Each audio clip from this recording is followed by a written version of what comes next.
Hey there, Tad Hargrave from marketingforhippies.com, and this video is entitled, You Get the Practice You Deserve. Those are words that were said to me by my acupuncturist, who is an amazing acupuncturist in Edmonton. If you're looking for one, I'll put her link nearby.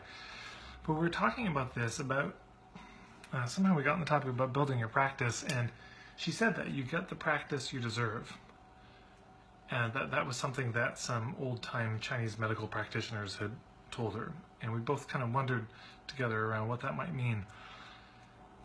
You know, I remember a fellow talking about soulmates, and he said your soulmate is the person you're with right now, meaning they're kind of resonating at your level. There's some kind of sympathetic resonance between you, and so they're exactly actually who you need to be with to help you see where you're at, that you end up being mirrors and reflections for each other. And there's a similar thing, I think, with our clientele. We get the clients we deserve, or to say it another way, we get the clients that we think we deserve. So I know a lot of my clients have some people who are just not a good fit for them, but they keep putting up with it. They never fire those clients. They never let them go. They never change their marketing to attract a different kind of person or set up any filtering mechanisms, or you get the idea. So then they don't really think they deserve any better. They don't think they deserve clients that are a better fit, and so it doesn't happen. So you get the practice you deserve. Another way to look at this is, one way to look at the etymology of the word deserve is this kind of service. I don't know if that's proper etymology, but let's roll with this for a second. That it's of the service you give. I know some people who don't, they do almost no marketing, and yet they have a very full client roster. Why? Because they help people. They actually do the job. People get better. They're so good at what they do that people rave about them. And you know this. You've got people and businesses in your life who you rave about. They don't pay you. They haven't asked you to spread the word. You're just such a fan. There's a place down the road called Pharaoh Sandwiches, and they make the greatest sandwich in the history of sandwiches. It's this. It's a breakfast sandwich, bacon, egg, cheese, and this tomato jam, and a little bit of greens. It's too good. I mean, I'm pitching it hard, and you think, oh, it's so good, but it's, even when you taste it, it's so much better.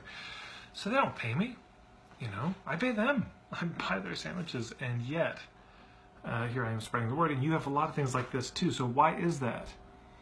When we look at word of mouth, it's not primarily that you're thanking people or rewarding people for spreading the word, though that's a courteous thing to do. It's not primarily that you've created mechanisms to make it easy for them to spread the word, though that's also important.